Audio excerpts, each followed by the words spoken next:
Assalamu alaikum everyone, and welcome to the Muslim Game Changers podcast, where we bring you inspiring stories from the best and brightest of the Muslim world.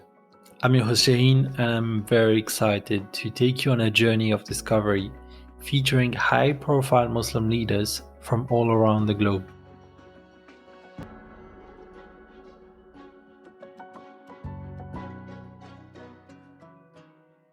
Welcome back to the Muslim Game Changer podcast, everyone. Today, we have an exceptional guest joining us, Jaffer Sheikh, whose wealth of experience and knowledge is sure to inspire many of us, inshallah. With already 6-year tenure in the industry, Jaffer currently serves as the data delivery lead at Accenture. His professional journey has been marked by remarkable achievements, including being promoted to lead a team of data analysts. What truly sets him apart is his faith in Allah's plan, which guides him through life's challenges with consistent strength and positivity. Beyond his professional pursuits, he has a diverse range of interests such as basketball, as he's from the States, journaling, and of course, cherishing quality moments with his family. We're excited to have him on the show today. Assalamu alaikum, Jaffer. How are you doing today? Wa alaikum assalam. I'm good. Thank you for the introduction. Welcome. You deserve it. You know me, I know you a little bit, but the audience might not. So I just want you to tell us where you are currently, if it was where you were born, and also maybe a little bit of your background, maybe your parents, where they're originally from, so that people might be able to relate to your story. Definitely. Yeah. So born and raised in United States, specifically in Connecticut. So Connecticut's all I've really known since I've grown up, but I'm the youngest of my family. So I have an older brother. He lives in California. He's a personal trainer. My older sister is a nurse. She did most of her occupation in New York, but she moved back to Connecticut recently to be with family. My parents are originally from Pakistan. So my dad's side is from Lahore and my mother is from Karachi. So out of my family, my siblings, my parents, they were all born and early part of their stages for my siblings were raised in Pakistan. So I was the first of my family to be born in the US. When I was starting to grow up, there's a 10-year gap between my siblings. So as I was growing up, they were starting to get their first jobs. And, because I was born here, I saw kind of the difficulties that they had in their career versus myself growing up here in the US. I did my early education here, obviously, built my social life, my friends. So from a very early on age, I knew the privilege I had being born an American from like an education, social life, as well as from like a job prospect perspective. So yeah, that's a little bit about myself in terms of my family and my background. Mm-hmm. Can you tell us more about the difference between someone who might come from a foreign country, from a foreign degree maybe, and someone who is actually born in the States, having a United States education, etc., from an American university? What kind of difference do you think it makes in the professional world? I think it makes a big difference from, especially early on in your career. And that's, I see this with a lot of peers and colleagues I have, those folks that were originally from, the US and are working in the US, there's a cultural barrier and there's a little bit of a social barrier, right? Which doesn't necessarily affect your job day to day, but one of the things about getting your foot in the door in your first job is your network, right? So what I a lot of see with some of my friends that were not born here, they might have the greatest resume, a good GPA and stuff, but part of getting a job is not only your network, getting the right referrals, which helps you get your foot in the door in an interview, but then also the interview, right? So for me, like a lot of people say the first round is the easiest interview. It's just behavioral. But for like, let's say my siblings or some of my other peers, the behavioral part is the hardest part because, kind of portraying yourself and your personality is something that a lot of folks had to hide their identity just to kind of progress through academia and through, the later parts of university. So I feel like that's some of the kind of difficulties that someone else might encounter.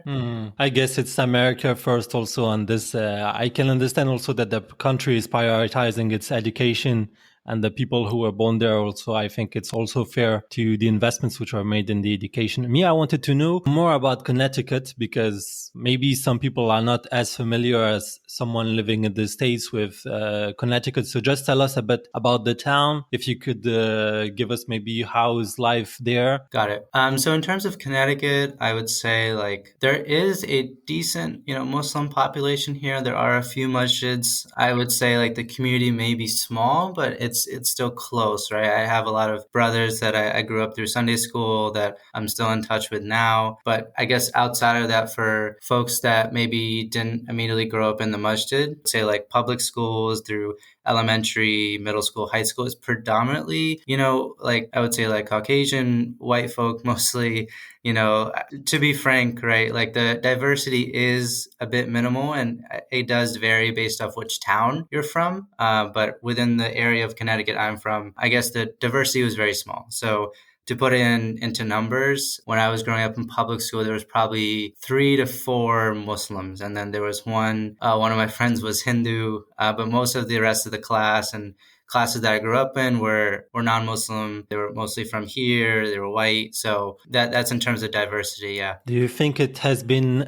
some sort of barrier? Because, for instance, your brother, he's a personal trainer in California. California is extremely diverse. Do you think at any point in life, this was a barrier for you to go reach certain companies or reach higher in Connecticut? Or do you think it was rather smooth? There was no particular barrier, even though it's less diverse, it's still really open, the corporate world? Yeah, I mean, like for me personally, although I grew up here, I would say it definitely was a barrier. I think like the hardest thing that I think a lot of people can relate to was growing up in the public school system here. Although I was Muslim and I was Pakistani, I was trying to show more of my like American identity, almost humorize some of my culture and stuff just to fit in with some of my friends when I was in my teens or younger than that. And then as I got older into university, I realized I should be more proud of my identity, be proud of where I come from and stuff. I think from like a identity perspective, that's a crisis that I know a lot of folks, at least, obviously across the US, but specifically in my area, a lot of folks had issues with. From like a job perspective, I think like when it really hit me that I'm different from my peers was probably my sophomore, junior year of university, where a lot of my peers were, getting internships within 1 or 2 weeks of the first semester. And I was just wondering like, what am I doing wrong? Right. And it was just, some of these friends, and I know we'll go into this, but I originally studied finance, right? And a lot of my friends were getting banking internships at great accounting firms within, first 1 to 2 weeks. And a lot of them had their parents who grew up in the corporate America, where my parents, obviously, they started their career in Pakistan. And my dad originally worked in Saudi Arabia as well, but he never worked in corporate America here. So that was one piece where I just felt like a huge gap between my friends. Jaffer, thank you so much for the transparency and sharing this huge thing with us. And I can relate. I'm from France. I can totally relate with what you're saying. This is the same in France. And basically, I think the responsibility I feel I had to hide the Muslim identity in my junior years at work. But now that I'm more senior, I tell myself that now I can actually embrace it and make people from the Muslim community making it to the corporate world making them comfortable so that the society is changing upwards. I don't know if you agree with me, my brother. I would definitely say so. I think as more and more Muslims enter into corporate America and through our motivation, our expertise, there's a lot of us who are advancing, progressively very fast and well into every single company. And I think it really helps to kind of see a Muslim face, even just a Muslim name. When you look on an organization hierarchy chart on a website, it makes me more encouraged to join that company, or I feel like I have some sort of point of contact to ask for mentorship and whatnot. That goes for when I previously worked at CVS, as well as right now at Accenture. I think there's some folks who are very senior, maybe just one level under managing director, and they live within my state. So that's definitely huge, and it's encouraging for me. Have you ever considered leaving Connecticut? I'm just trying to assess you on every aspect. I know that, so much states are competitive, have economic opportunities. And I just wanted to know if you ever considered it for your personal growth. Or maybe, there's family, your friends, your childhood friends. Maybe there was too much at home. Definitely. I mean, I would say absolutely yes. I've considered it, and it's still a thought I have. Like, I would move. I would say one benefit of living in Connecticut is at least you're within a 2 hour radius of New York, Boston, and other states if you want to do more social things like New Hampshire and whatnot for hiking and outdoor activities. But for jobs, right? I've considered moving to New York. It's definitely a city where there's plenty of jobs, and I commute there occasionally for client meetings or to meet with my other coworkers since they primarily live in New York. Some of them also live in New Jersey, which is where my client is at the moment. So those are some of the places I've considered. I would say like the third option would probably be like Virginia, the Washington, D.C. area. There's a huge Muslim population there, great job prospects is there as well. And there's also plenty of Pakistanis there to, meet and friends that I have that have moved there. So those are probably three locations I've considered. Obviously, like the one thing holding it back and making it a little bit difficult is just all of my life has been here in Connecticut. I have my friends here. I've gotten married in the state, my in-laws, my family. So it makes it really easy just to, random Tuesday night after work, I can go see my parents or I can hang out with friends that I grew up with. Congratulations also because you're married. I don't know how late I am, but congratulations. First question about the Muslim faith type of aspect of it. I wanted to know, how do you balance your professional career with your faith? Because for instance, just to give you a little hint on what I expect, it's that, for instance, in France, when it's Ramadan, I try to avoid by any means that anyone knows what I'm doing, but I'll just say I can't eat. So basically I try to hide this at work, etc. Whereas, for instance, I lived in Canada, wouldn't mind at all. But I wanted to know from your experience, how did you deal with it? For instance, Ramadan could be one aspect of it. If you could illustrate your point, would be very nice, my brother. Sure. I can start with Ramzan. So personally for me, what I usually do is like leading a week or two before Ramzan. I honestly, I just bring it up to my manager. I have a weekly one-on-one with them. I just mentioned that, hey, there's this month coming up called Ramzan. As I've gotten older, I think a really good thing is that a lot of my managers nod their head. They know actually what I'm talking about. I think when I was an intern at an accounting firm, Ramzan was a very foreign word. But to answer your question, I kind of just walk through that, hey, this month's coming up. From these hours to these hours, I'll be fasting. Typically, the only request that I ask is, please don't put any client-facing calls at 9 a.m. Let's just try to have it at least 10:30 a.m. or after, because morning time's a little shaky for me, depending on if, after Sehri and Fajr, if I either go to bed or sometimes I'll work for a couple hours, right? So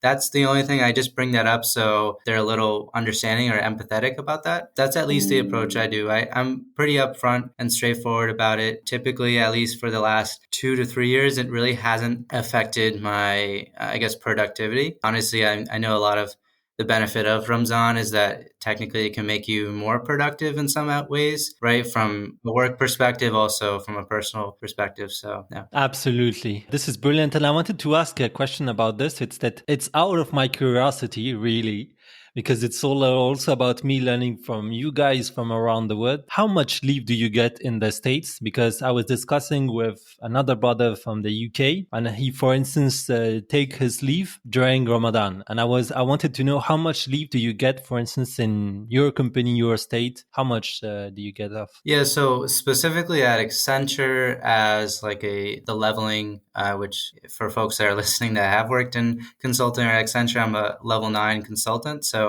I get 21 days of PTO. Folks below me will get anywhere between, let's say, 17 to 19. I know when I was earlier in my career, I got maybe around 15. That obviously doesn't include like holidays, or they give you some floating holidays like personal days if you want to use for 1 or 2 holidays.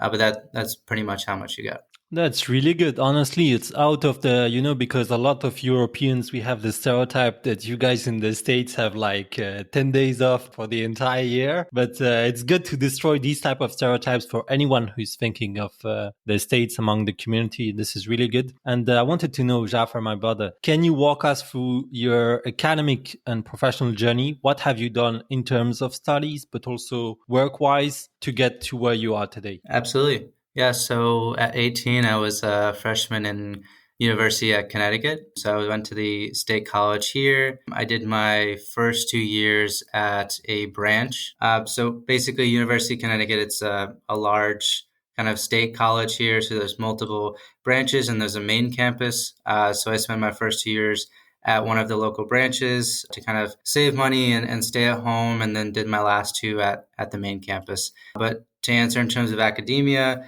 I studied finance, and then towards my junior year of college, I picked a minor in data analytics. The reason behind the minor in data was honestly, I just needed an elective. I just needed a couple more classes, and I wanted them to be within the business school. So I was honestly trying everything at that time. I knew that finance was kind of shaky in terms of, do I really want to do this long term towards that junior year of college? So I was trying even like sales, marketing, accounting, just to see what would click. And I honestly took so many different elective classes within maybe, let's say, like the first 5 to 6 days of one of my semesters before data really clicked. And for me, what happened was I was doing an internship at the time at a public accounting firm. It's not a known kind of one across the U.S. It was more regional, called Bloom Shapiro. So Bloom Shapiro actually recently, I know they got purchased. I don't know what their new name is, but that was where I was accounting intern there. And part of the reason why data kind of clicked was, for folks that have worked in accounting, it can be very monotonous. It can be very routine, tedious. And being kind of new in my career, I was thinking, how do I automate this? How do I make this easier so I can do this task instead of 4 hours, but maybe in like 30 minutes? Because I know some of my colleagues that were more senior, I was actually right next to the data department, and they were doing things much quicker than me. And I had no idea how to do it. I thought, maybe let me start with my school. And so I did my minor in data. To kind of backtrack, the reason why I did finance was, originally, I was very passionate about finance because I wanted to be that kind of Muslim connect, where for my friends or even my family that have issues with their personal finance, right? Like, be able to manage their money, recommend ways to budget or invest in their future. That was kind of what really sparked my interest in finance. But as I slowly got more into studying and seeing my peers, the curriculum, at least at University of Connecticut, was more geared towards banking. And I really wasn't interested in working in banking and the kind of the culture that is around it. And secondly, if I were to go more into personal finance as a financial planner, I did intern and interview and did some research into that area. And one of the reasons what deterred me from that was, a lot of financial planners, at least within my region or at this country, is it's more geared towards investing for, I would say, like the older generation. Folks have already established themselves, and you're kind of recommending ways to make sure that they use their 401k or invest their latter parts of their year properly so that they can retire. And the motivation for those financial planner was to commission and just get their signature on paper so you can get another client. And so, in summary, right, I just personally, and I know there's probably more to that area that I just haven't dived into, but that was my kind of research as a 20-year-old, right? Was I think the culture, the lack of diversity, kind of how finance is geared towards just the profits, getting that next client and landing the commission that you can as a financial planner or even in banking, was not something that really stuck to me and my core values. And data was starting to creep up as more of my interest as I went into my last year of college. So that was kind of my 18 to 22 years of my life, kind of navigating finance, seeing how I can complement this into my post career. And then as I was kind of getting into my senior year, I really knew that I wanted to get more into data. And at that moment, I only had my minor. So what I decided to do was, let me see what occupations I can get in finance. While I'm doing that, let me get my master's at University of Connecticut in business analytics and project management. So that's what I did my master's in. I was doing that part-time while I did my first real job after my internship. at CVS. So CVS is a healthcare firm. At the time when I was 22, CVS was purchasing Aetna, which is a healthcare firm. So they were going through a merger where CVS was going to become not just a retail segment or just a pharmacy segment, but also healthcare. It was going to try to hit all three heads of that healthcare industry, right? So that was very exciting and interesting to kind of working there as the merger was happening. And my specific job that I entered after I graduated university was I was in a financial leadership and development program. So that was a 3-year program where each rotation is 12 months. You navigate through different financial rotations. So my first one was financial planning and forecasting. So I was specifically working with the Medicare department. And it was an interesting time because I know during that time, Obama had passed as being president, and Obamacare was kind of reducing its cost reductions within the department. So kind of seeing like the political environment affect the financial reporting as a first year at the company was pretty cool to see. So that was kind of my 9 to 5 as a, let's say, a 23-year-old. And then from 6 p.m. to 9 p.m., I was going to my graduate classes for analytics. So I did that for 2 years. And then in my second rotation at CVS, I landed kind of a more data and oriented role within their pharmaceutical business. And that was honestly one of my favorite years so far in my career. My boss got promoted as a director in data. He came from a financial background, but he had similar goals as me. He's someone I still keep in touch with. He's a mentor of mine, and that's where I got into BI, business intelligence. So he gave me a license in Tableau as well as Alteryx. So Tableau is like a reporting tool, and Alteryx is, and what we used it for was for automation. So as a 20-year-old, my goal was, how do I make things move quicker? How can I solve my problems faster than some of my peers? And at 23, I was finally getting a taste of what I was really trying to learn more about while wrapping up my master's at the time. So that was really exciting. As I wrapped up my second rotation, things went really well. I was able to kind of complete several different projects there and then get promoted as senior consultant. And in my last rotation, I spent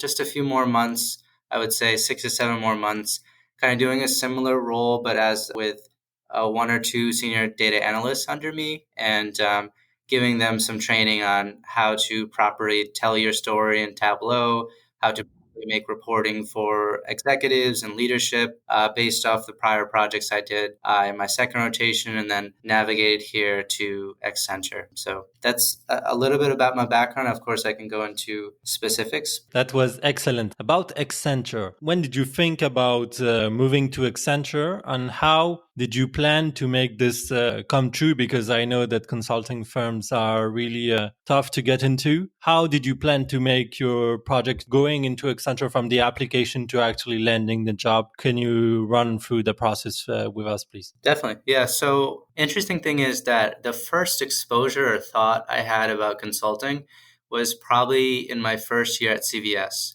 So just like any company, they do town halls to go over an overview of, how the company is doing financially, the latest on how the acquisition with Aetna was going. And a lot of times they do Q&A with either the senior vice president of the company or maybe even the CEO. So I noticed that whenever they did a background, that at least somewhere within the early to mid part of the career, they were working at, Deloitte, EY, Accenture, and all of these companies, when I looked them up at the time, were consulting firms. So this gear started running in my head to think, what's the excitement? What's the interest about these consulting firms? Why do a lot of these leaders spend some part of their career in that industry? I didn't obviously want to leave my rotational program at the time, but as I was finishing up my second rotation, and I was going into my last, right, I didn't want the nature of having a new role, a new project to end. I think that was the most exciting part, right? Is that you get into a new project, you're working with new team members. How do you work with them? How do you accomplish the objective or goal at hand every single year was kind of what made going to work, exciting and knowing that you're going to learn something completely different. And especially the privilege I had was, since CVS was acquiring a new company, I was going from, health insurance to pharmaceuticals to retail. So I was learning a new piece of the business every single year. And so for me, I didn't want that to end. And that's where the connection between consulting and what I was doing clicked. So after my second rotation, I started to look into consulting firms. And personally, for me, Accenture kind of resonated for me. Again, going back to kind of the diversity and Muslim perspective, I think the first taste I got of Accenture was some of my peers in Connecticut. They run the ERG at Accenture. So we have a Muslim ERG here, and a lot of the leads across the US, they actually live. Sorry to interrupt. What is ERG? So ERG is, sorry, I should have, too many acronyms, I know.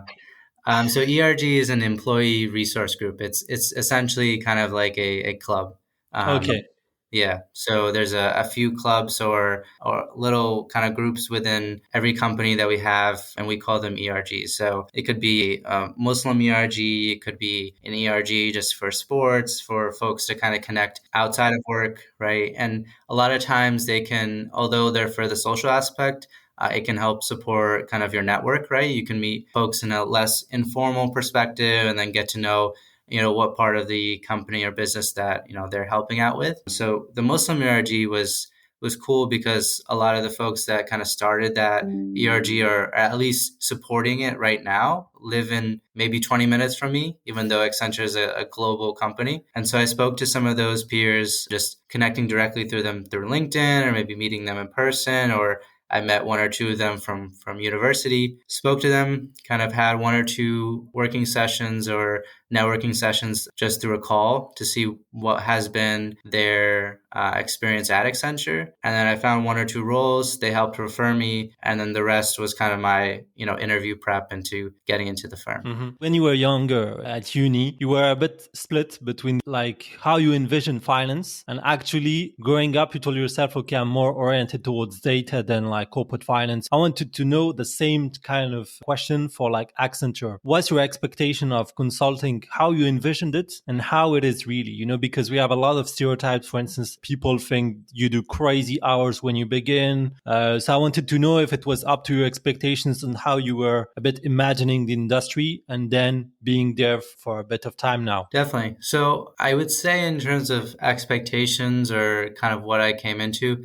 I would say relatively speaking, it hit what I was looking for, right? I was getting to a point at CVS where I didn't feel like I was getting challenged enough. I felt like I was doing really well in the BI space, reporting, automation, but too early in my career, I felt like I was already teaching or being an expert. And I wanted to be, although I wanted to have folks under me and teaching them, I still wanted to have senior members above me telling me, hey, that's a great way to approach the project, but maybe you can do it this way to make it a little better, right? I was starting to slowly lose that. And it might have been partially because I was more data oriented, working with some finance folks in my department. But that's what led me to Accenture. And that was the first thing, was the amount of resources, the expertise that I can get here in terms of mentorship, training, certifications, they're all there. So that was the first great thing. Now, maybe one of the cons were that you have referenced was the workload and the hours that can be there. I know in my first project, it was like a steady, let's say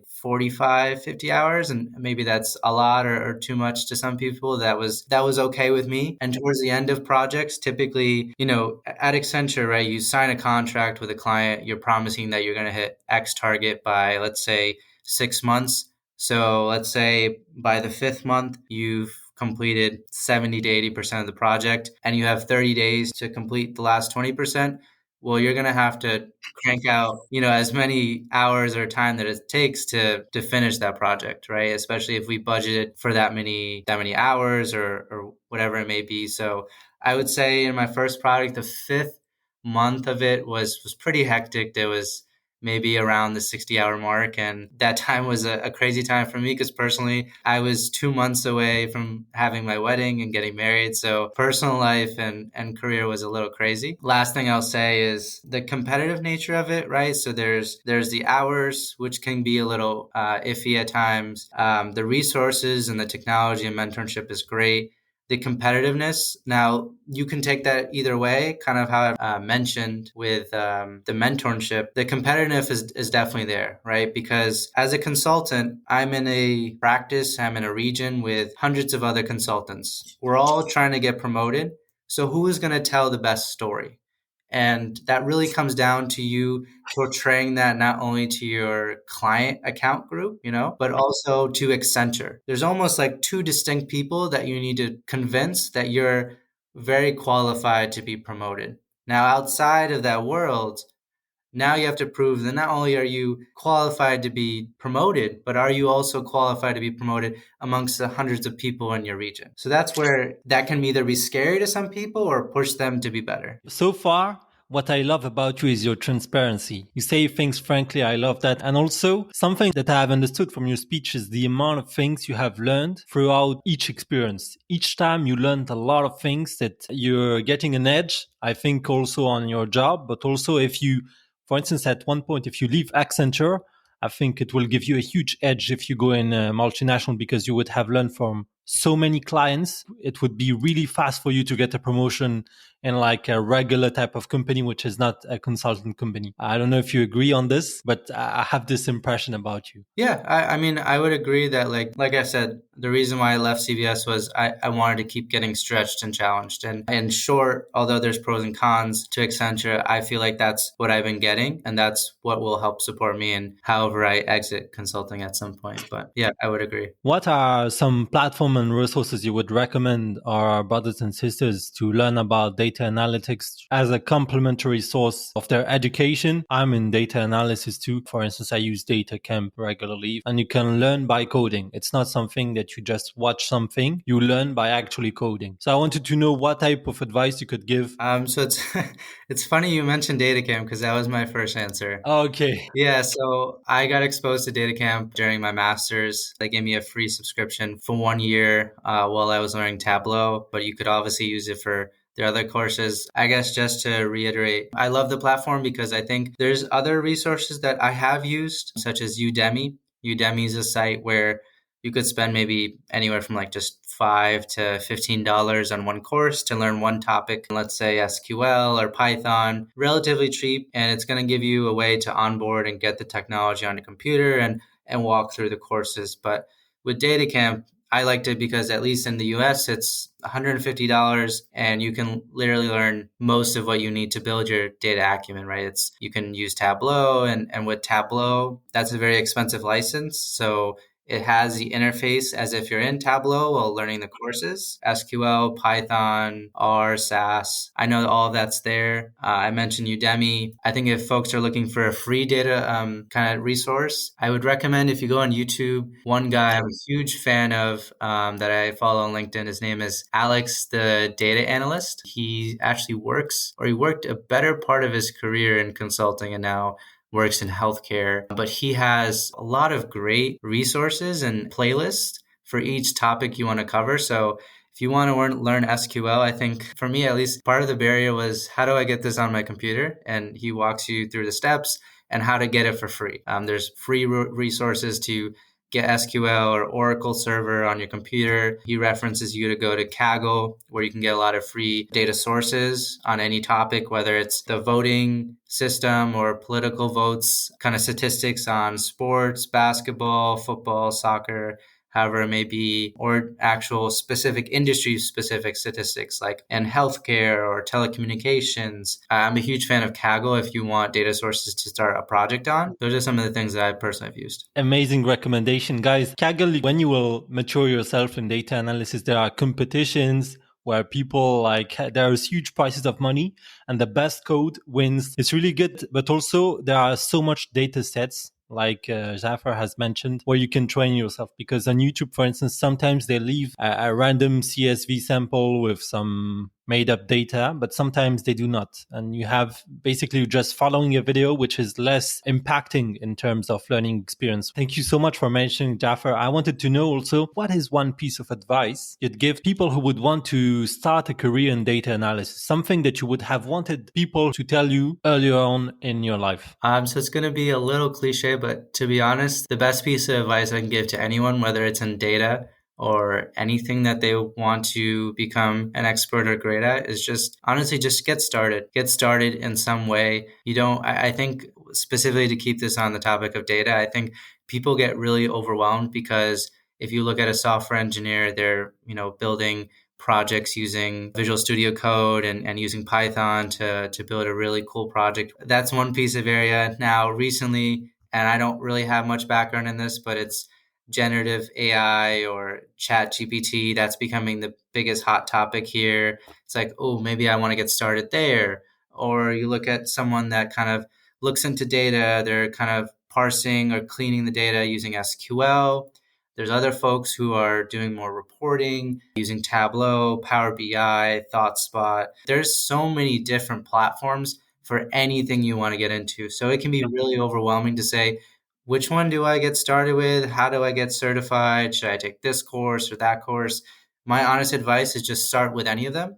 I think the most easiest way to get in is obviously SQL. I think the syntax and the way to kind of tell, let's say, for example, Oracle or Teradata, how to query data or what the question you're trying to answer. I think the easiest way to kind of properly put that on paper is with SQL. So that's the easiest place to start. It's a little bit intuitive, right? You're trying to pick columns for a certain table using this clause, joining the table from somewhere else. So it's a very foundational way to start. And that's how my master's had started, with some beginner classes in SQL. And then you slowly go into other things that might pique your interest, right? But I think that's an easy way to start, is think of yourself as a data analyst and maybe start with SQL with whatever platform you can. But if you don't start with SQL, and let's say you go into something I would consider a little bit more advanced, like Python, or I think R is a little outdated, but you can even start with R if you want to go more statistical. But I don't think there's really any poor path, because if you start anywhere, you're going to understand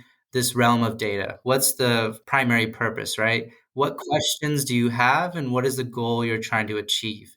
And that may sound very broad, but I think a lot of data analysts get right into the data, of course, but they forget, like, what am I actually trying to do by writing these hundreds of lines of code?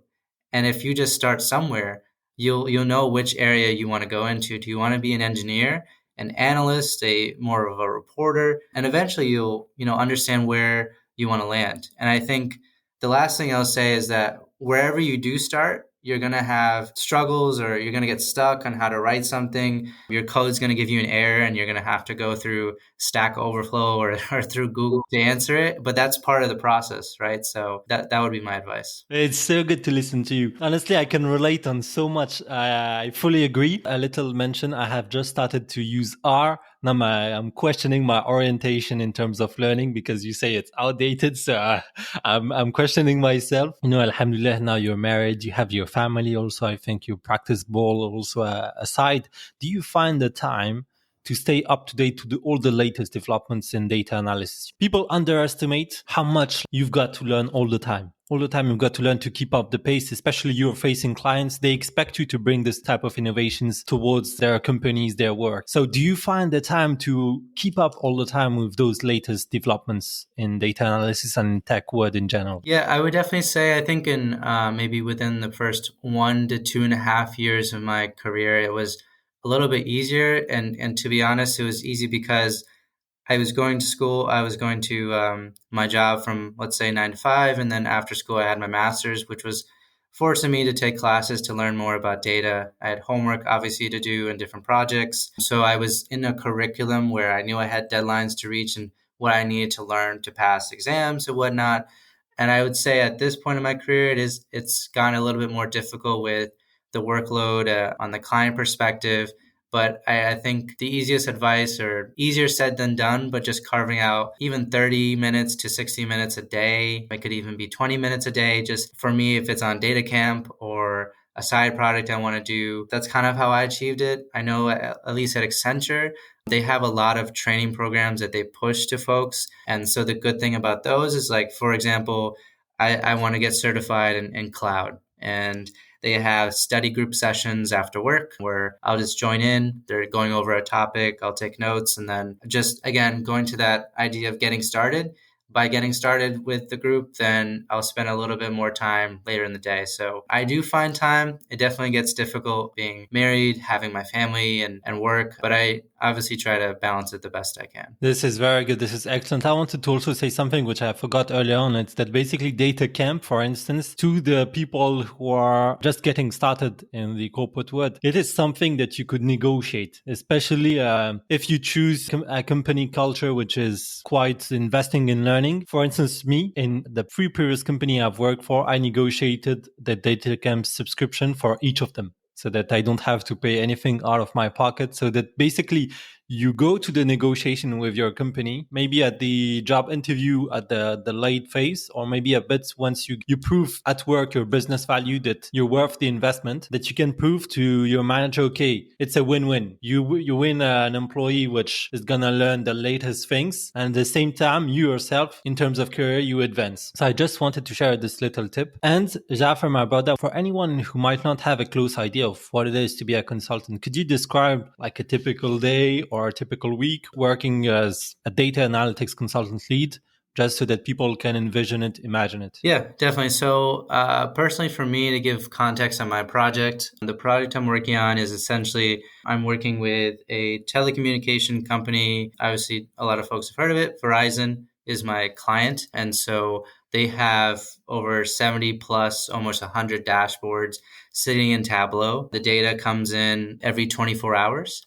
And the initiative of the project was, can we source that data to come in more often? Obviously, there's multiple different data sources coming in, but if the majority of the data source, let's say, is coming from proprietary platform that's similar to Salesforce, let's say that's coming in every 24 hours, but we can source that directly to come in every 15 minutes. So in short, we're promising through this product that we can do that and provide real-time data to the client, to the network engineers on the ground building the 5G sites across, the US. That's the initiative of the project.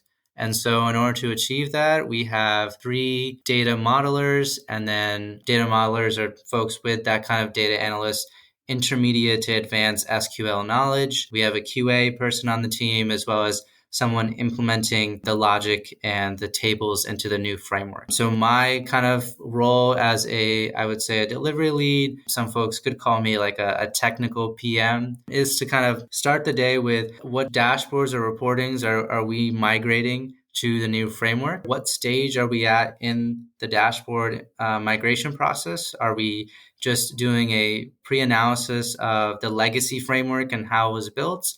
Are we at the stage where we're migrating the tables into the new framework? Are we at the implementation phase, the QA phase? So if we have, let's say, 3 to 4 different reporting or dashboards per sprint, my kind of piece is to kind of see what phase in the process are those dashboards at per sprint? Which ones do I need to lean in for to support? And then also reporting back to the client in terms of progress, blockers, or challenges we're having, any feedback he has for us in terms of prioritization. At the end of the day, I think the biggest thing as a consultant, and honestly, you can take this at any kind of company or firm, is ensuring that if you do have a challenge or blocker, you follow up the sentence with what your proposed solution is or how you're working to solve that. In summary, I have a few client-facing meetings throughout the week to give updates and progress on. And throughout the kind of day-to-day, I'm connecting with my data analysts to see where they're at and leaning in to kind of ensure the progress continues forward for whichever one needs my most support. Brilliant. The new generation is coming. Maybe a Jaffer Junior is coming. Who knows? But basically, have you got any thoughts on how we can encourage more young Muslims? Let's be focused on the US one, okay? Because I asked this question to all my guests worldwide. I asked in the UK, in the Middle East, etc. In the US perspective, how can we encourage more young Muslims to pursue careers in tech? What type of initiatives do you think would be most impactful? The immediate thought I had that came to mind, which I know a local masjid near me had done, was a career fair. I know that I personally didn't, I'm not going to take credit for this, but I know I saw it on social media that a local masjid near me did a career fair for kind of similar how to universities, at least in the US, do, where you have like companies from each area and they kind of do an introduction of what their company does, what job prospects they have or openings they have, But at the masjid, they did something where they had an area for, let's say, nursing, IT, banking, or finance. And we had Muslims from each area.